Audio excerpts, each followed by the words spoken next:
Ken, tungod sa istriktong implementasyon sa minimum health protocol sa inyong lungsod, padayon usab nga gipatuman ang curfew, diin pwede lang mo gawas hangtod alas 10 sa gabi. Sa inyong barangay, kumusta sad ang pagdawat ani sa inyong mga kabatan-unan?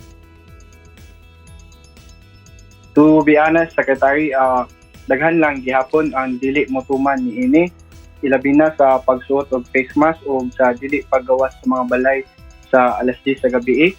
Maong pasalamat mi sa city government o mga barangay council o barangay tanods nga kada gabi ga ronda mo check og mamuyag, o gapasalamat pud mi sa among mga BHW o among mga nurses nga kada adlaw ga-remind sa mga tawo nga dapat siguraduhon ang kanilang safety, o pasalamat pud mi sa mga ga-report kada adlaw sa ilang mga silingan kay gapasabot kini nga na sila'y pakabana para sa ilang kaugalingon o sa ilang palibot.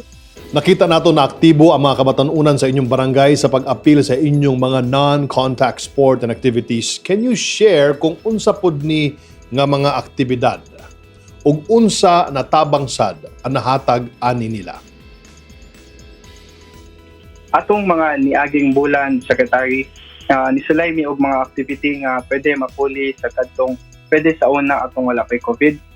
Atong panahon sa ECQ, ang among council inubanan sa mga youth volunteers kapasiugda og mobile palengke nga gatuyok kada adlaw, mamaligya og mga utanon ug ubang mapalit sa mga tawo aron maminos ang ilang paggawas ug pag-agto sa tiangge.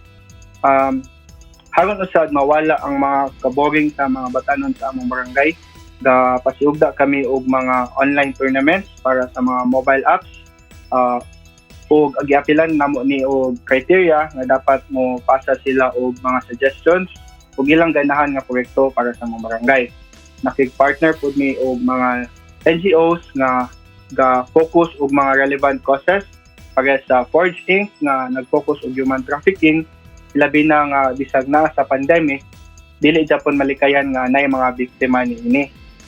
Ni partner pud ang among barangay sa Rotary Club Dumaguete aron mokuha og mga volunteer tutors para sa mga elementary pupils nga maglisod og answer silang modules kay sa mga nakadaghang mga factors.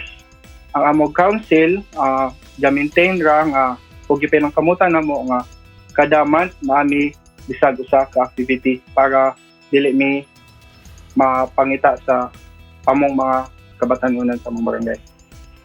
Ken, kanus alang napasa sa inyong federasyon ang education assistance sa matag barangay sa inyong dakbayan.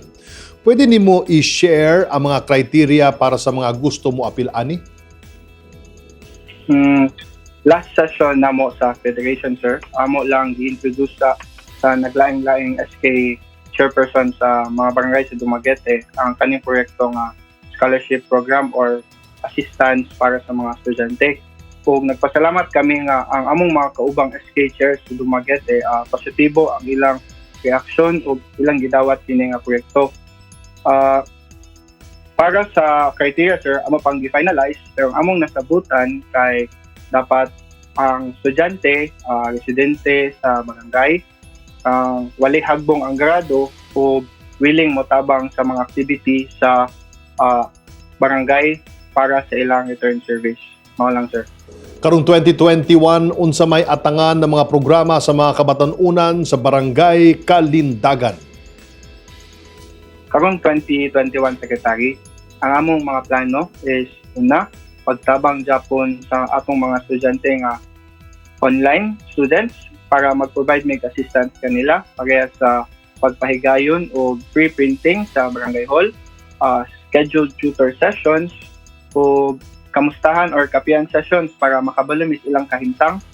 Gaplano sad mi nga magtukod og learning hub sa barangay o mag-install og bisag tulusa ka computers sa among pagsugod para sa mga estudyanteng dili kaya ang maka-afford og computer sa ilang balay ug ang internet. Ikaduha, kay usaman mi sa coastal area sa barangay sa city, among SK Council nga nakabantay nga nagkadaghan ang mga basura sa dagat. Maong among naplanuhan nga ibalik among monthly coastal cleanup na dapat masunod ra gihapon ang health protocol, so sugdan sa namo ni kamera nga SK Council. Ikatulo, kay wala pa man napanon ni COVID, magpahigayon sa aming mga webinars nga mag-raise awareness sa mga batanon para sa mga topics nga mental health awareness, teenage pregnancy o anti-drug abuse ug uban pang mga relevant topics para sa mga batanon.